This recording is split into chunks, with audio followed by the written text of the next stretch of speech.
Il va.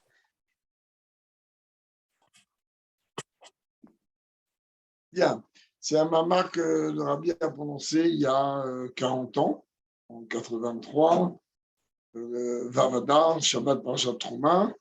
C'est le mamar du Likout du Bet Lubavitch, enfin que le Bet Lubavitch a choisi de diffuser cette semaine. C'est pas un mamar très long, mais en règle générale, on sait que lorsque c'est pas long, c'est qu'on nous attend quelque part au tournant. Allez, on y va. Souli Migdash Vesharanti Betocham, et ils me feront un sanctuaire, et je résiderai parmi eux. Tzarich Lehavin, on a besoin de comprendre. Allez, Amrou, voilà que Chachamim nous ont dit Kol Makom Shele Marli et nos Azdola. Chaque fois que dans la Torah, Dieu s'adresse en disant que la chose est pour moi, donc c'est quelque chose qui reste éternel. C'est normal, à partir où c'est pour Dieu, il ne peut pas y avoir de coupure.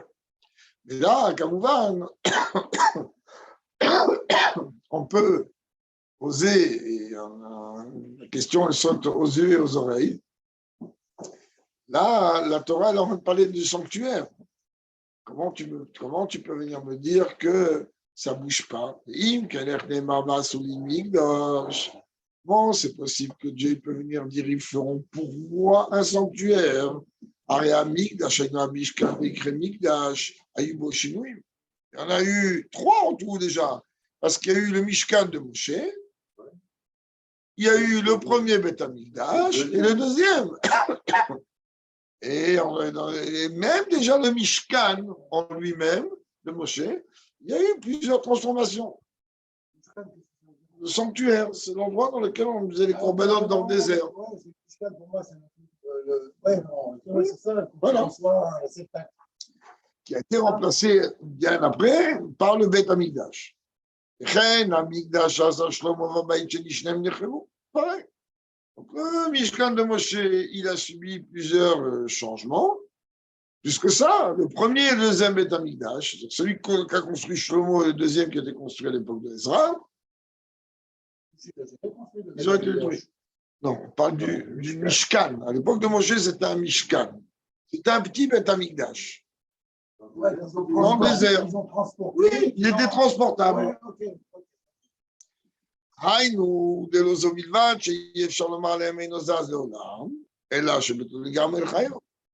a ici une double question, un double problème. C'est pas seulement qu'on n'arrive pas, on ne peut pas dire que ça n'a pas bougé. Non seulement il y a du changement, mais là c'est carrément totalement annulé.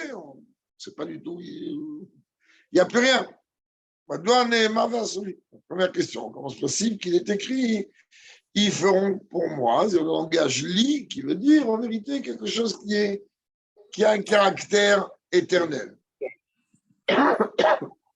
Verbe basé. Et voilà que explique le Tzemar Tzedek. Vogue du Shalom Tzemar Tzedek Gora Torah Trouma Aleph Taf Rav Dalet Veilach. Le Tzemar Tzedek dans Ora Torah Parashat Trouma, dans la page 1424 et ainsi de suite. Chez Migdash Elyon Mechoubar Mama, chez Migdash Tarton.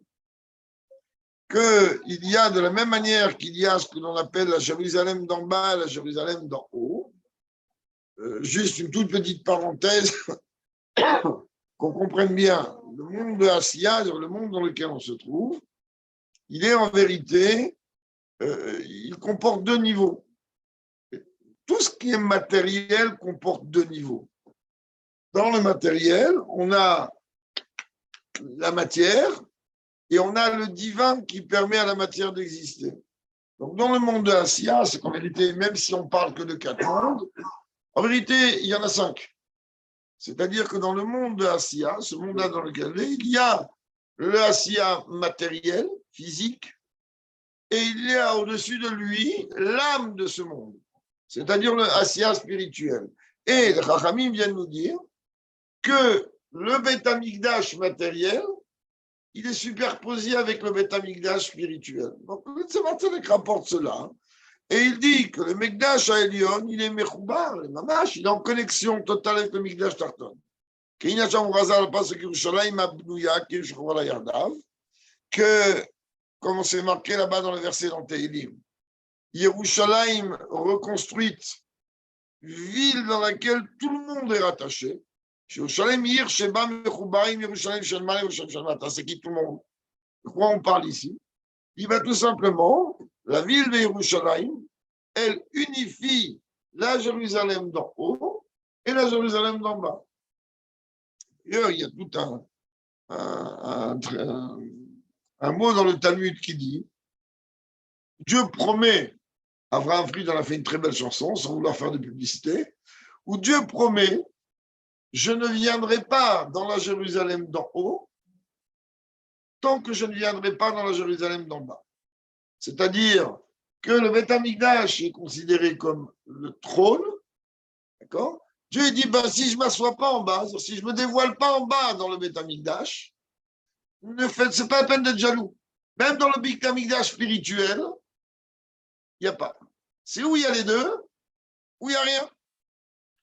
Zéo et Nozazola, mais le Tzemach Tzaddik dit, ok, d'accord, c'est pas parce que Dieu ne se dévoile pas pleinement dans la Jérusalem d'en haut qu'il n'y a pas un Beth Amikdash en haut. Lui, il n'a pas bougé.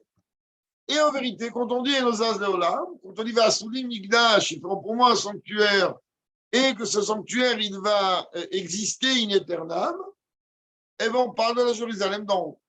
On parle du Beth Amikdash d'en haut. Shemer, Gamar Shaberuch, Dieu, Mikdash Alion. Alors, il dit, même aujourd'hui, le Beth Amikdash spirituel, il est là. Lui, il n'a pas pu être détruit. Il n'est pas physique. Oui. Il demeure sur terre. Oui. Parmi nous. Mais la Jérusalem d'en haut, ce n'est pas la Jérusalem d'en haut. Mais ça, tout le monde est d'accord. On est tous d'accord que la Jérusalem d'en haut, avec tout le respect qu'on lui doit et qui lui est dû, on s'en fiche complètement. C'est-à-dire quoi, on s'en fiche complètement? C'est-à-dire qu'on veut voir Dieu en bas. De la même manière, avec le Tzemach Tzaddik, il y a eu même une histoire, que lorsqu'il a dit, mais je ne comprends pas, mais l'Admour Zaken avait fixé une date de la venue de Mashiach, donné un quête. Mashiach n'est pas venu, et on a imprimé le Likutei Torah, on a imprimé en vérité le moyen pour amener Mashiach. Et ça, c'est déjà une Géoula. Tzemach Tzaddik a dit, mais moi, ça ne m'intéresse pas le moyen, je veux Mashiach concret. Mais maintenant, quand même, il répond ici en partie à la question au début du Mahamar, en disant qu'en vérité, la dimension du Beth Amikdash qui, elle, est inéternable, ben, c'est la Jérusalem d'en haut. C'est une forme de réponse. Mais tout de suite, le Rabbi Kamouvan, il ne va pas accepter cette réponse. Ça veut dire quoi? Le Rabbi ne conteste pas, Dieu préserve le Tzemach Tzedek. Mais il dit que cette réponse-là du Tzemach Tzedek, elle peut porter à confusion. C'est le troisième Rabbi Lubavitch, l'arrière-grand-père du Rabbi. Et le petit-fils du premier.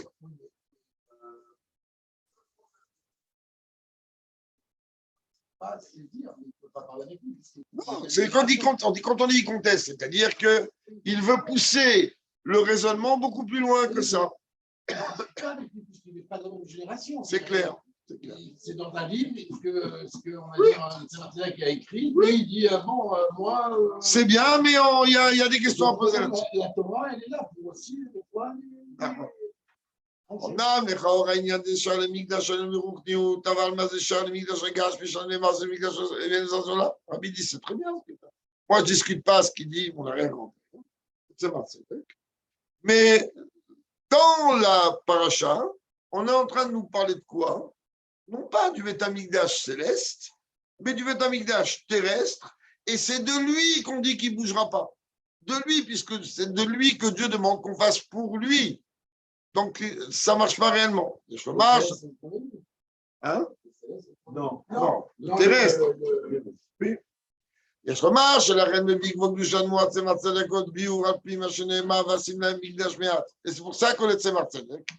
Il dit lui-même, il dit, en vérité, quand j'ai parlé du Beth Amikdash spirituel, c'est un premier élément de réponse, mais j'en ai un deuxième.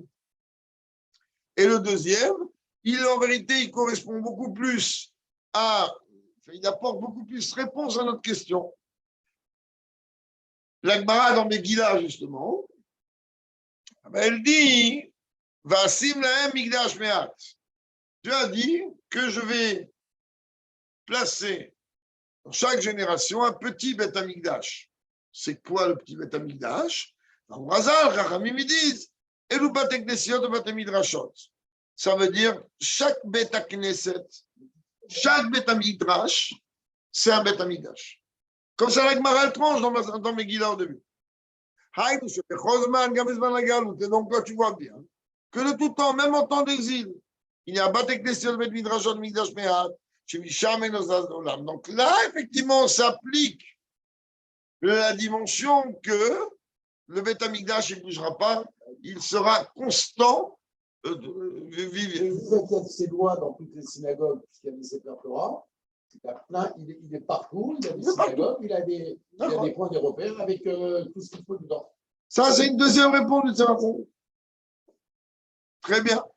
On peut rajouter encore. Le fait qu'on est venu dire que ça ne bouge pas de la Jérusalem d'en haut, donc de la même manière que ça ne bouge pas de la Jérusalem d'en haut, en vérité, le Tzemach Tzedek, il ne veut pas te dire contente-toi qu'il y a la Jérusalem d'en haut. Il te dit non. De la même manière que de la Jérusalem d'en haut, elle ne bouge pas, et bien de la Jérusalem d'en bas non plus, elle ne bouge pas. C'est-à-dire, גם כאשר היה חורבן באופן דקילה רמתו על עצים ולבנים. גם בית המקדש של מטה, בתי כנסת ומשרות, שהם מקדש מעט. Il dit, même si en vérité, il y a eu la destruction du Beth Amikdash. Et là, le Rabbi rajoute une écouda très intéressante, dans laquelle il dit, comprend pourquoi il y a eu cette destruction. Pourquoi? Parce que tout simplement, Dieu, oui, mais Dieu, qu'est-ce qu'il a fait? Il a projeté sa colère sur le bois et la pierre plutôt que sur nous. C'est comme un père qui se fâche avec un enfant qu'il a peut-être un peu trop gâté. Il va casser la voiture, il va casser le plus beau jouet du gosse. Et il dit comme ça. Donc Rabbi dit, c'est ce qu'on rapporte dans le Midrash de Echa, dans le Midrash de Tisha B'Av. Il dit, en vérité, Dieu, qu'est-ce qu'il a fait? Toute sa colère, il a mise sur le matériel. Mais malgré tout, le Mikdash d'en bas, il reste. Il est traduit par quoi? Par toutes les choules qu'il y a dans le monde et toutes les maisons d'études et les yeshivot qu'il y a dans le monde. Maintenant, ça, c'est un élément de réponse qui n'est pas du tout négligeable, mais qu'on comprenne bien. Il y a dans une des sikhot du Rabbi, sikha sur Rambam, dans lequel, sur les lois de la maison d'élection, donc du Beth Amikdash, le Rabbi nous fait prendre conscience qu'est-ce que c'est le Ikar du Beth Amikdash. Alors, il y a une opinion qui dit le Ikar, il est les korbanot. Je ne veux pas rentrer. Oui, le plus important. Je ne veux pas rentrer dans tous les détails, c'est très longue. Juste amener un point pour relier ce qui est rapporté ici dans le Mahamar. Mais en vérité, on te dit, mais la pièce maîtresse du Beth Amikdash, c'est le Haron, c'est-à-dire l'alliance, l'Haron HaKodesh, l'arche de l'alliance. L'arche de l'alliance qui contenait les tables de la loi, le bâton, la manne. Alors non, mais alors elle est où cette pièce? Comment tu me dis qu'elle n'a pas été détruite? Pour ça, il fallait voir un Rambam. Le Rambam, il dit qu'avant que le Beth Amikdash ait été détruit, le roi de l'époque, il a fait enterrer, enfuir dans des sikhas merveilleuses sur ça, enfuir dans des souterrains, etc., etc. Après, là-bas, le Rabbi, il rapporte l'arche, le Haron Abrit. Et donc, en vérité, puisque c'est la pièce maîtresse du Beth Amikdash, alors dans ce cas-là, elle est toujours là. Donc, Beth Amikdash n'est pas détruit.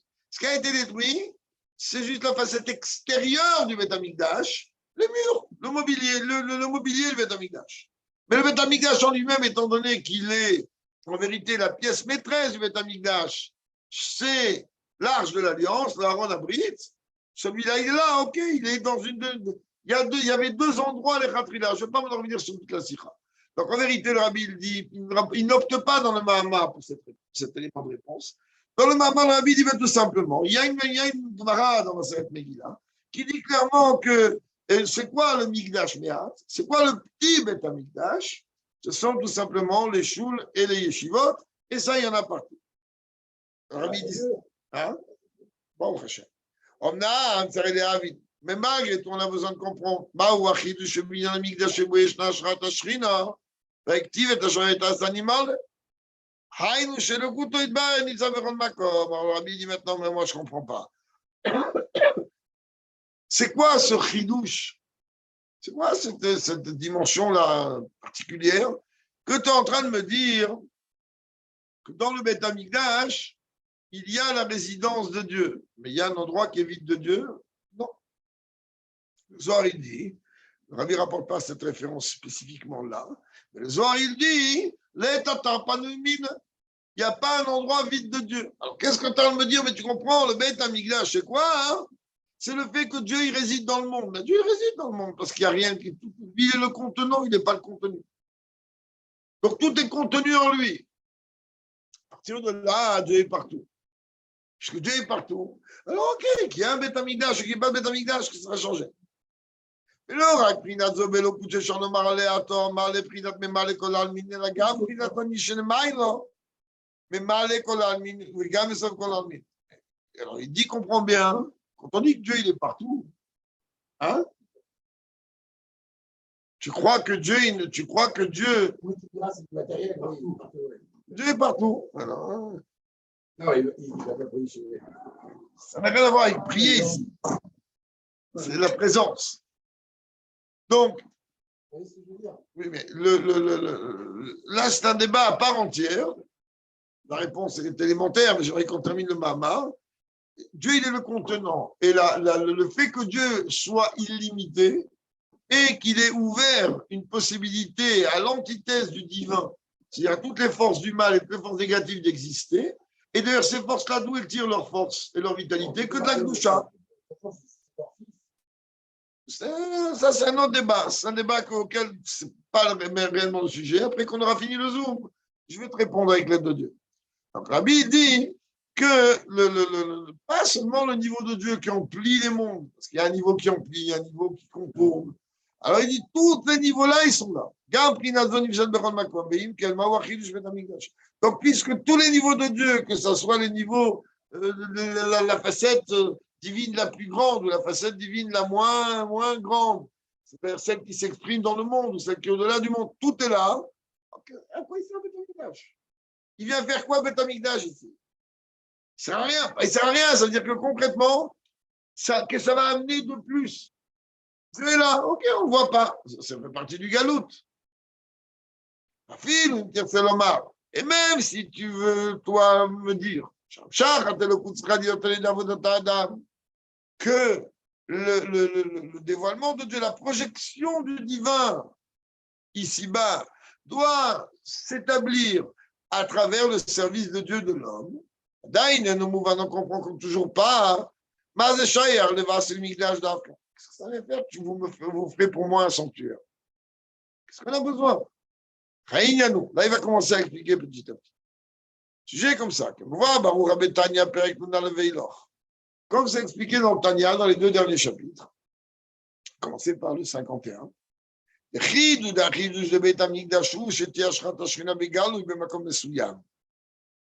Le Beth Amikdash, qu'est-ce qu'il fait de particulier? Dieu est partout, c'est un fait. On n'a pas besoin de plus que ça. Mais le Beth Amikdash, il est en vérité l'endroit, le point géographique dans lequel la Shrina, donc le dévoilement de Dieu, s'exprime d'une façon ouverte.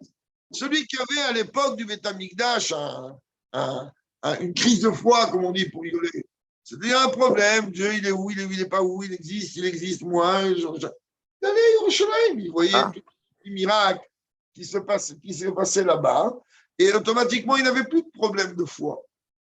D'accord? Donc, l'écoute essentielle du Beth Amikdash est que c'est un endroit dans lequel on peut voir d'une façon dévoilée le divin. Ça, c'est un. Maintenant, l'âme, chaque juif, il a une âme divine, comme c'est dans le chapitre Tanya, elle est s'habille dans le corps. Mais qu'est-ce que tu crois? que l'âme, elle est là uniquement à un endroit où elle réside. Pas du tout. D'abord, elle s'exprime, elle se répond dans tout le corps de la même manière. Et la maille, seulement il y a 3 points, hein, comme on va le voir, dans lesquels, en vérité, elle s'exprime, elle est dévoilée beaucoup plus. Elle s'exprime dans tout le corps. Comment elle se trouve donc dans tous les membres du corps d'une manière identique. D'autant elle se trouve dans les 248 membres de 65 manières.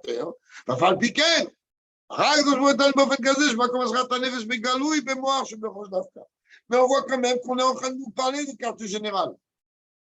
Et on me dit que le quartier général de l'âme divine dans le corps, il est dans la tête.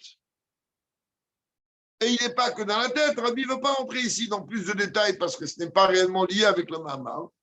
Mais juste une écoute très rapide. Il y a 3 endroits où l'âme s'exprime, elle se dévoile, elle s'exprime partout. Mais il y a 3 endroits où c'est comme on a mis une lampe pour dire il y a 3 points. Où c'est dans la tête, donc c'est le quartier général, on est d'accord.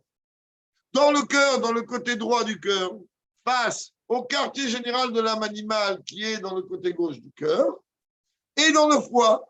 On a déjà expliqué maintes fois que ces 3 endroits, Moach, Lev, Kaved, ce sont les initiales du mot Meler, donc elle règne, et ce sont les Sofet Tevot du mot Chabad. Ça veut dire elle règne de quelle manière dans le corps? Grâce aux forces intellectuelles. Donc tu comprends bien que toute la dimension de venir, on peut parler des heures, mais je vais fermer la parenthèse, que moi, Chalit à la lèvre, en vérité, l'âme, son quartier général, il est dans l'intellect, et l'intellect, il domine tous les membres du corps. Bien que l'âme, elle s'exprime dans tout le corps d'une manière identique. Mais d'où découlent toutes ces forces-là de l'âme dans tout le corps? Ben de la tête, ça se répond.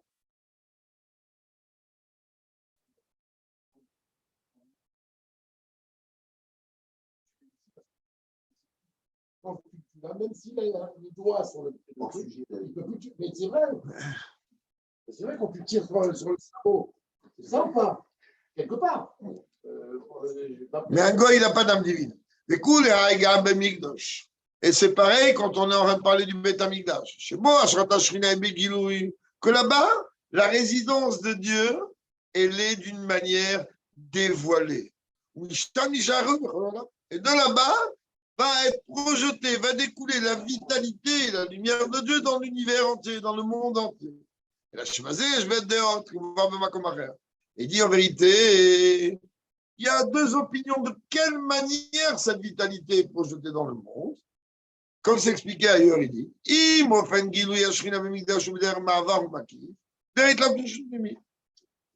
il y a une opinion dans la Kabbalah et dans la Chassidut qui dit que la manière avec laquelle se dévoile la Shrina dans le Beth Amikdash, il est en vérité comme un Ma'avar, c'est-à-dire en vérité comme un passage, et donc c'est makif, c'est quelque chose qui surplombe, ou bien véritable surtout primi, où c'est quelque chose dans lequel la Shrina elle réside d'une manière beaucoup plus intériorisée. Le Rabbi dit, je ne veux pas qu'on rentre dans ce débat tout de suite. Voilà que lorsque les Haramim viennent nous dire que Dieu il demande et ils me feront un sanctuaire jurisé parmi eux, c'est une phrase connue et qu'on répète chaque fois qu'on parle de ça. Là-bas, la question elle est connue et la réponse elle est encore plus que connue. Normalement, il aurait dû être écrit, ils me feront un sanctuaire et je résiderai dans ce sanctuaire. Mais là, c'est pas marqué dans le sanctuaire, c'est marqué parmi eux, le peuple juif. Donc, les Rav Israël, c'est mouvant, donc tu comprends. Que le sujet du Beit Amikdash, donc de la résidence de Dieu, elle se trouve où? Ben, chez chacun d'entre nous. Et même les détails qu'il y a dans le Beit Amikdash, on peut le retrouver dans le corps d'un juif. Comment on comprend cela? Comme le Tzemar Tzedek explique dans ce Ramizot. Et dans d'autres endroits. De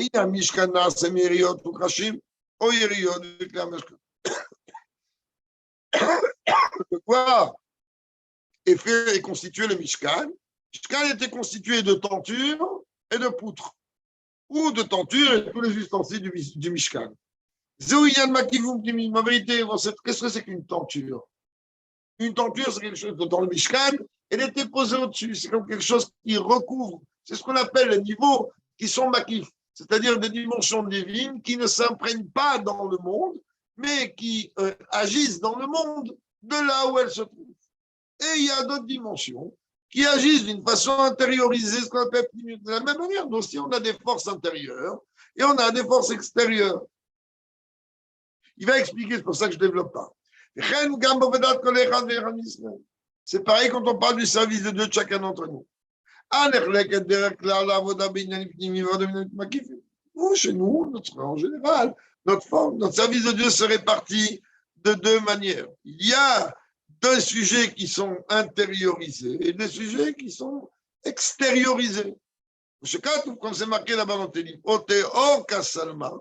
que Dieu, en vérité, il étend la lumière comme un vêtement, noté Shamaim Kairia, et il étend, il répand le ciel comme une iria, hein, comme une couverture. Qu'est-ce que c'est une couverture? C'est quelque chose que l'on pose sur quelque chose. Donc les cieux, ils représentent, comme le dit la dimension de Makif, quelque chose, comme on peut le voir, qui entoure.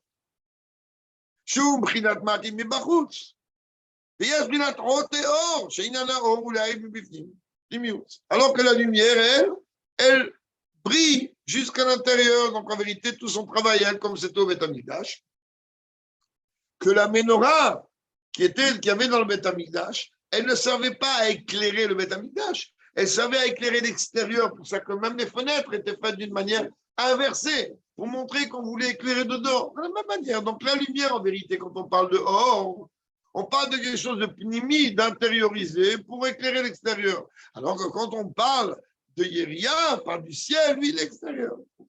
Qu'est-ce que ça veut dire dans mon service de Dieu? Qu'est-ce que c'est dans mon service de Dieu? Servir Dieu d'une manière au-dessus et servir Dieu d'une manière de vêtements. C'est quand tout simplement on est en train d'accomplir les mitzvot. Qu'est-ce que c'est que les mitzvot? Les mitzvot, on a déjà vu longuement dans Tanya que les mitzvot sont en vérité les vêtements de l'âme. C'est des vêtements. C'est-à-dire que la Neshama, comme on a expliqué très longuement, après 120 ans, quand elle arrive là-haut, pour rentrer au Gan Eden, elle a besoin de deux choses. Elle a besoin, le easy pass, c'est l'étude de la Torah. Comme on dit, heureux l'homme qui vient ici et qui a son étude avec lui. Étude au sens élémentaire ou étude dans le sens talmudique. L'homme est dans tous les cas, on parle d'étude. Mais à quoi ça sert que la Neshama se trouve au Gan Eden et qu'elle n'a pas les lunettes nécessaires pour voir ce qui se passe et profiter de ce qui se passe? Comment elle peut se fabriquer ces lunettes-là? Uniquement à travers l'accomplissement des mitzvot qu'on n'accomplit que dans ce monde et pas là-haut. Là où on étudie la Torah. Les mitzvot, il y a un seul et unique endroit où on peut les accomplir, c'est ce monde. Donc, ça qu'on te dit, mitzvah baliatra atar mitzvah, une mitzvah qui est à ta portée, saute dessus, là, laisse-moi passer. On sépare le monde comment il est. Tu as une mitzvah, prends-la. Elle est devant toi.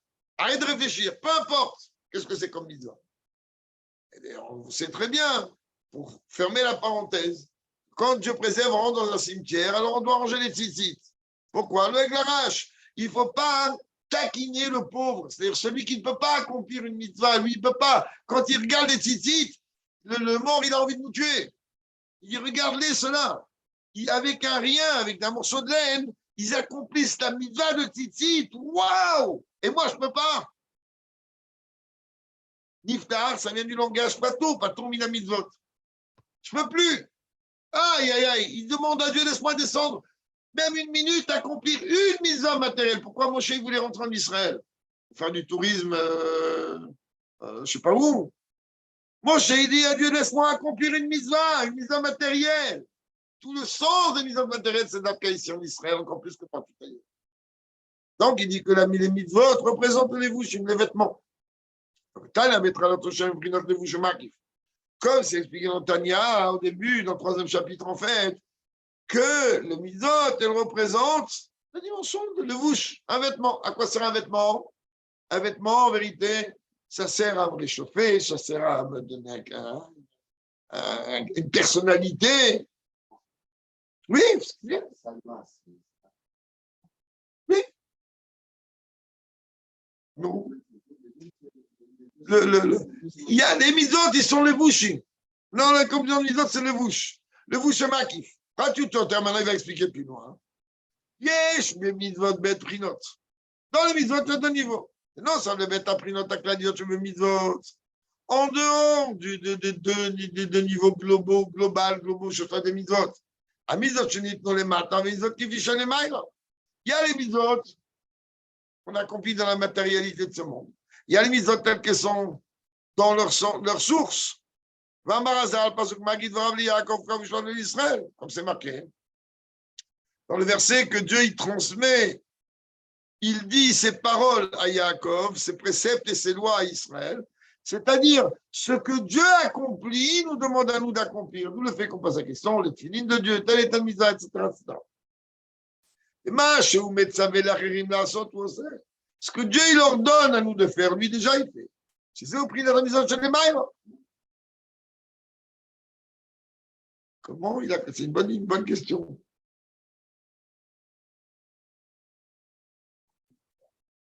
Non, c'est vrai, c'est une bonne question. Non, c'est une réponse, c'est sûr qu'il y a, puisque il n'y a pas une misa pour laquelle on n'a pas de réponse. Je regarde dans les mises au terrain. Il y a une réponse. C'est clair qu'il y a une réponse.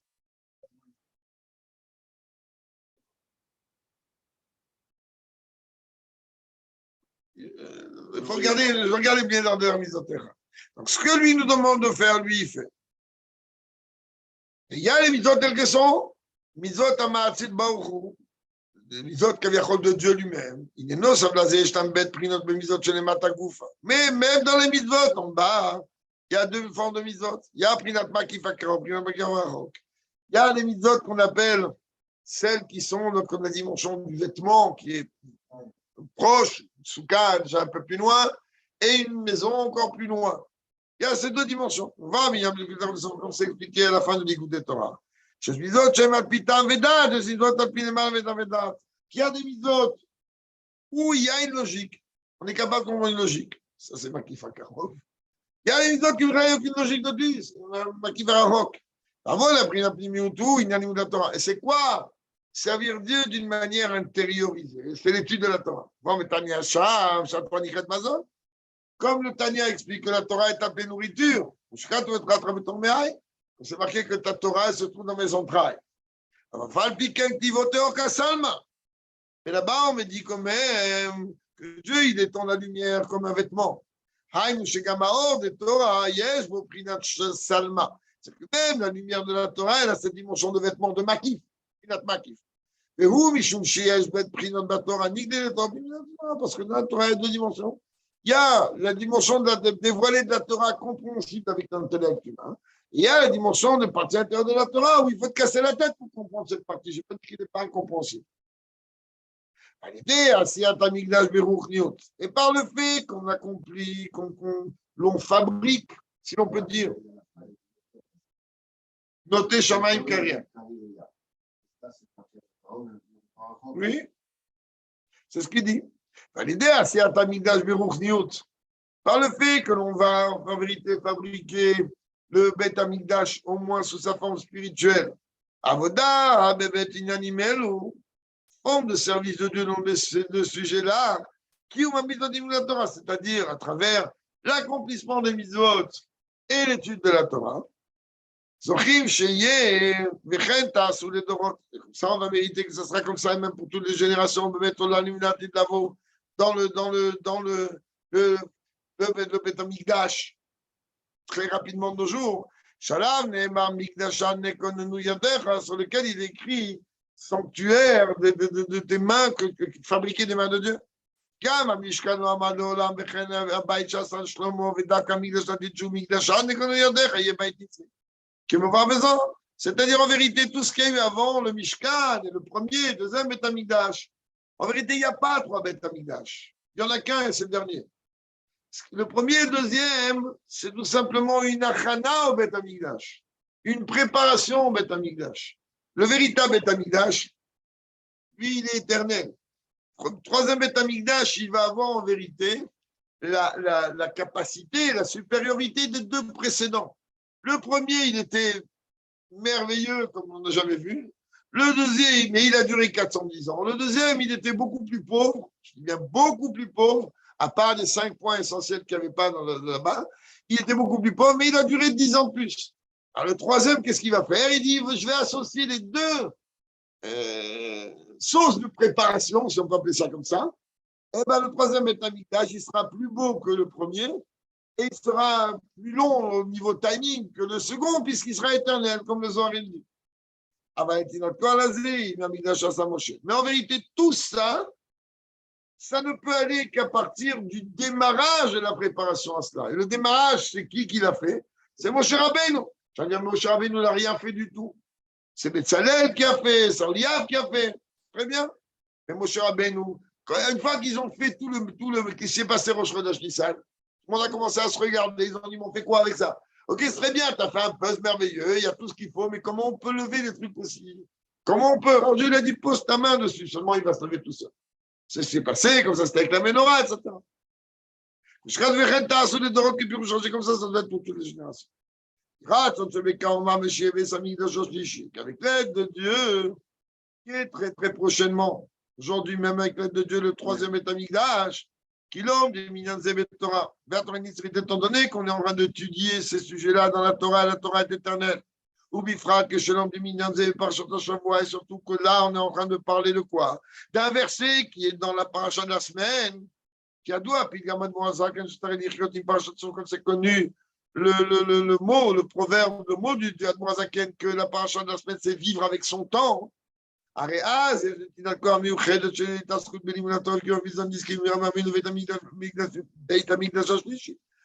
on va mériter avec l'aide de Dieu cette force qui nous est donnée spéciale, que grâce à l'étude de la Torah concernant le Beth Amikdash, on méritera très rapidement et amène ce soir la construction du troisième Beth Amikdash. Du coup, là, ils disent, c'est que par la Géoula véritable et complète par l'entremise de Mashiach, Amikdash, Ruomed, Mouchan et Maïlo. Car il faut savoir que dans la Jérusalem d'en haut, le Tamikdash il est déjà là, il est prêt, il manque rien. Un instant. Red, le matin, il va descendre en bas, il ira que ce soit tout de suite. Veille, Rabbi Amenu Mamesh, rapidement de nos jours. Amen, amen, amen. La joie que le Mishinim va sortir d'en bas, il décidera. Amen, amen. On amène Mashiach, c'est tout. C'est tout. C'est déjà bien. Aujourd'hui, Je répète pour ceux qui sont arrivés après que c'est le mamar que le Beth Lubavitch a choisi de mettre dans le Likout, hein, donc on l'a étudié. c'était Romain. Oui. Aujourd'hui, 2 Hadar. Jeudi, 2 Hadar aujourd'hui. Oui. C'est un mamar que le Rabbi a dit Shabbat 6 Hadar, il y a 40 ans, 5743. Alors, en 1983, il y a 40 ans.